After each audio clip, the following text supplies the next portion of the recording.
তো আমরা অলরেডি আমাদের লিস্ট শো করতে পেরেছি। তারপরে ব্র্যান্ড নেমগুলা আপডেট করতে পেরেছি, তাই না? তো তারপরে এই যে এখানে ডিলিট অপশন আছে, আমরা কি করব, ডিলিট অপশনটা তৈরি করব। যেমন ধরুন আমাদের এখানে যে লিস্টে এরকম আছে, তাই না, ব্র্যান্ড এডিট আমাদের দরকার নেই। তো এই যে ব্র্যান্ড অ্যাডও দরকার নেই। তো ব্র্যান্ড ক্লাসটা আমাদের প্রয়োজন।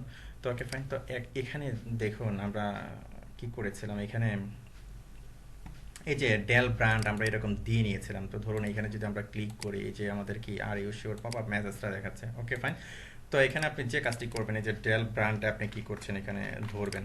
এই পেজের মাঝে কিন্তু আমরা এখানে করে ফেলেছি, তাই না? এগুলো করা আছে অলরেডি, আমরা আমরা কপি করে নিয়ে আসছিলাম যখন আমরা কি করেছিলাম, এরকম করে ফেলেছিলাম, তাই না?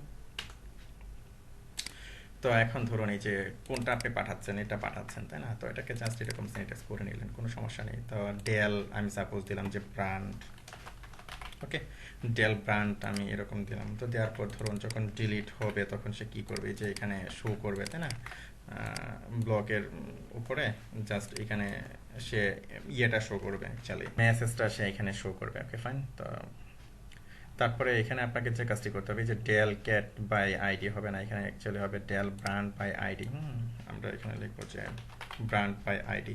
তো এখানে অলরেডি আমরা কি করেছি, আমরা কিন্তু এখানে অবজেক্টটা তৈরি করে নিয়েছি। তো অবজেক্টের মাধ্যমে আমি কি করব, ওই ক্লাসে আমি অ্যাক্সেস করব এই মেথডটাতে। তো আমি এখানে জাস্ট তৈরি করে নেব একটা ডিলিটের জন্য। ধরুন সবার নিচে এখানে আমাদের আছে যে আরও ক্লাসগুলো, যে ব্র্যান্ড ইনসার্ট আছে, তারপরে গেট অল ব্র্যান্ড আছে, তারপরে get brand name by ID, brand update আছে। তো এখানে হবে ব্র্যান্ড ডিলিট, যেটা আপনি লিখবেন যে public del brand by ID. Okay fine. তো খুব কুইকলি আমরা কাজটা করে ফেলবো, কারণ কি আমাদের এই যে ক্যাটাগরি ক্লাসের মাঝে কিন্তু আমাদের একটা আছে ডেল গেট বাই আইডি। আমরা কি করবো, এটাকে হুবহু কপি করে নিয়ে নেব। ওকে, তো এটা অ্যাকচুয়ালি করতে আরম্ভ হয়েছে, এখানে শেষ হয়েছে এ পর্যন্ত।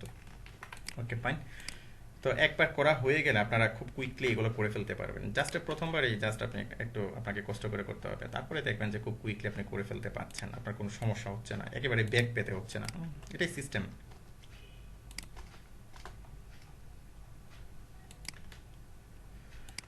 একটু পিছনে দিয়ে দিই।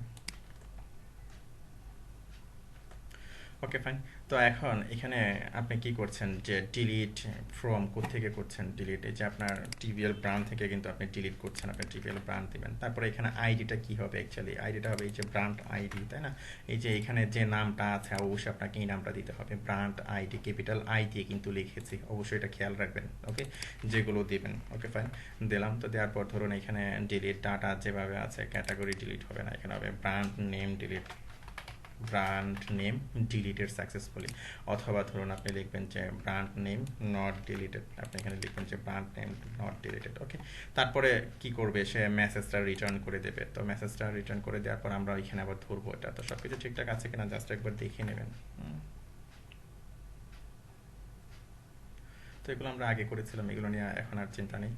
তো এখানে ডিলিট ফ্রম টিবিএল ব্র্যান্ড থেকে ডিলিট করছি, হয়ে brand ID equal to brand ID. তারপরে এই যে আমার যে প্রপার্টিতে অবজেক্টটা তৈরি করে রেখেছি আমার ডাটাবেস ক্লাসের, তো এর মাধ্যমে আমি কি ডিলিট মেথড আমি অ্যাক্সেস করলাম। তবে ডেল ডাটা যখন হবে যে সাকসেস মেসেজটা দেখা হয় যে ব্র্যান্ড নেম ডিলিটেড সাকসেসফুলি। আবার যখন ডিলিট হবে না তখন সেই ব্র্যান্ড নেম নট ডিলিটেড দেখাবে। ওকে, সব কিছু ঠিকঠাক আছে, আমি সেভ দিলাম। তো এটাকে আবার কি রিটার্ন করছে ভ্যালুটা আমরা ধরছি এখানে, তাই না? এখানে আবার সেই মেসেজটা আমরা শো করাচ্ছি। তো এটা অ্যাকচুয়ালি এক লাইনে আপনি লিখতে পারেন, কোনো সমস্যা নেই। ছোট জিনিস যেহেতু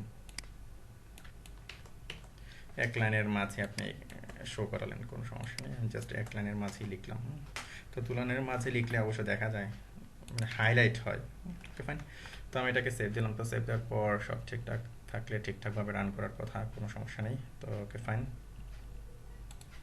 তো ধরুন আমরা এখানে একটা ডামি একটা ব্র্যান্ড নেম তৈরি করে নিই, যে নিউ ব্র্যান্ড, জাস্ট এরকম তৈরি করে নিলাম, সেভ দিলাম। এই যে ব্র্যান্ড নেম ইনসার্টেড সাকসেসফুলি। তারপরে ব্র্যান্ড লিস্টে গেলাম, লিস্টে যাওয়ার পরে এই যে নিউ ব্র্যান্ড আছে, আমরা কি করলাম, এটাকে ডিলিট করলাম। তো এই যে আনডিফাইন্ড ভেরিয়েবল দেখাচ্ছে কে, তাই না? এই যে এগুলো হলো কি, যখন আমরা কপি করে নিয়ে আসছি যার কারণে কি দেখাচ্ছে, আনডিফাইন্ড দেখাচ্ছে এগুলো। এই যে ব্র্যান্ড লিস্টের 8 নাম্বার লাইনে। তো আপনি এখানে যাবেন, এখানে দেখবেন যে এই যে কে। তো অ্যাকচুয়ালি আমাদের যে ইয়েটা আছে, অবজেক্টটা তৈরি করে রেখেছিলাম যে ব্র্যান্ড ভেরিয়েবলের মাঝে, আপনাকে অবশ্যই যে ব্র্যান্ড ভেরিয়েবল দিয়ে আপনাকে কি করতে হবে, অ্যাক্সেস করতে হবে। ওকে, ফাইন। তো ধরুন আমি আবার পিছনে গেলাম, পিছনে যাওয়ার পর ধরুন আবার আমি এটাকে ডিলিট করার চেষ্টা করছি, ডিলিট। এই যে ব্র্যান্ড নেম ডিলিটেড সাকসেসফুলি, এখন কি করছে, সে ডিলিট করে ফেলেছে, তাই না? তো এগুলো হলো যখন আপনি কাট পেস্ট করে নিয়ে আসবেন তখন দেখবেন যে আপনার মনে থাকবে না, যে কোনোটা এরকম এডিট করতে আপনার মনে থাকবে না। তখন পরে যখন এরর দেখাবে দেখবেন এখানে এররের নাম্বার দেখাবে। তো নাম্বার দেখে আপনি নিজেই বুঝে যাবেন যে কোন জায়গায় প্রবলেমটা হয়েছে বা কী প্রবলেম হয়েছে। তো এগুলো একেবারে ছোটোখাটো বিষয়, এবং এই ভুল করে করে আপনি শিখবেন এবং আপনি পাকাপোক্ত হবেন। তো আমরা কি করতে পেরেছি, আমরা আমাদের ব্র্যান্ড অপশনটা পুরোপুরি করতে পেরেছি। আমাদের যে ক্যাটাগরি অপশনটা ছিল আমরা আমাদের ক্যাটাগরি অপশনটা করতে পেরেছি, যে ব্র্যান্ডটা আমরা করে ফেলেছি, তাই না? তো পরবর্তী পর্বে আমরা নেক্সট প্রসিডিউরে যাব। তো ওকে, ফাইন, ধন্যবাদ।